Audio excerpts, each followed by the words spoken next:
All right, let's get right into it. What if I told you we're on the very edge of a massive economic shift? A change so big that some analysts believe millions could lose pretty much everything, while a handful of people could become wealthy for generations to come. And the difference? Well, it might just come down to 5 simple things that you're probably buying right now. Now look, this isn't some random clickbait headline. This is the conclusion from some heavy-duty historical research. We're talking about people who manage hundreds of billions of dollars. Their claim is that a wealth transfer, on a scale we haven't seen since the end of World War II, is right around the corner. So what on earth is driving something this big?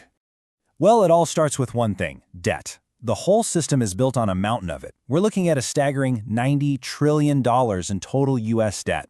It's one of those numbers that's so huge it's almost impossible to wrap your head around. But trust me, its consequences are very, very real. And here's the part that's really wild. It's the cost just to keep up with that debt. For the first time ever, the U.S. government is spending over $1 trillion a year just on interest payments. That's more than the entire defense budget. It's a flashing red light that the system is under an incredible amount of strain. So, according to this analysis, we are in stage 7 of an 8-stage cycle. Think of it like a play. We're in the final act. This is that moment where the debts get so big they just can't be paid back with normal money.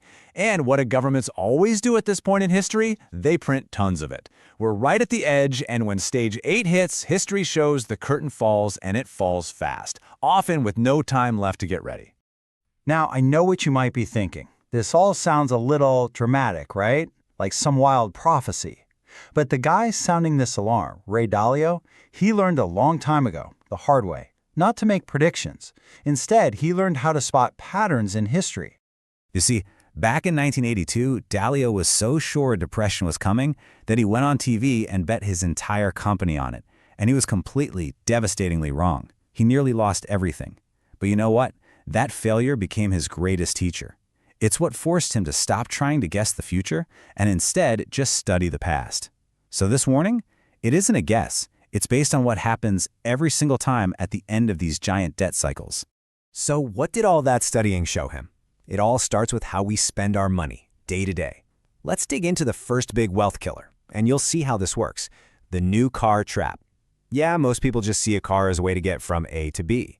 But financially, it's often just a machine designed to transfer wealth from your pocket straight to the dealership. The difference here is just brutal. A brand new car can lose up to 20% of its value the instant you drive it off the lot.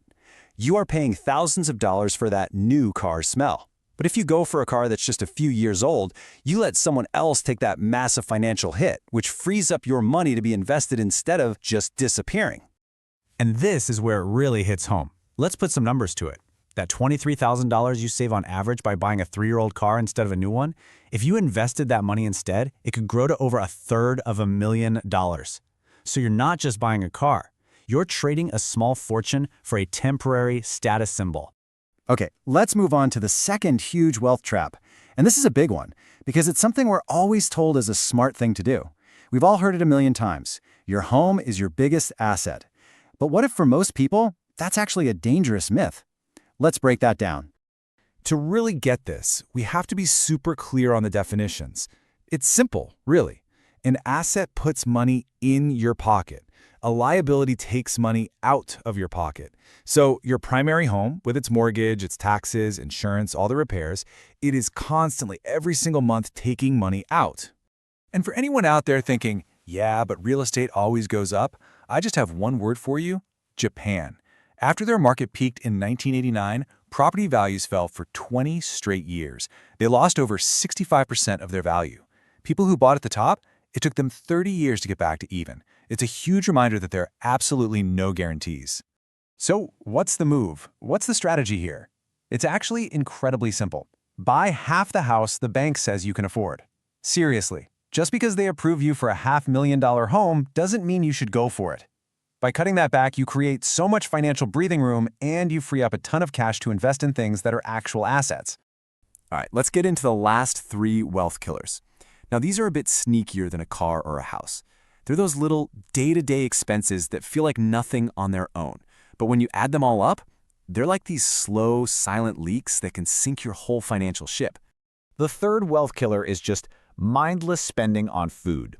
It's so easy to say, I don't have money to invest, and then, without even thinking, spend hundreds a month on takeout, delivery apps, and daily coffee. I've got a challenge for you. Actually open your banking app and look at last month's statement. The numbers might just shock you.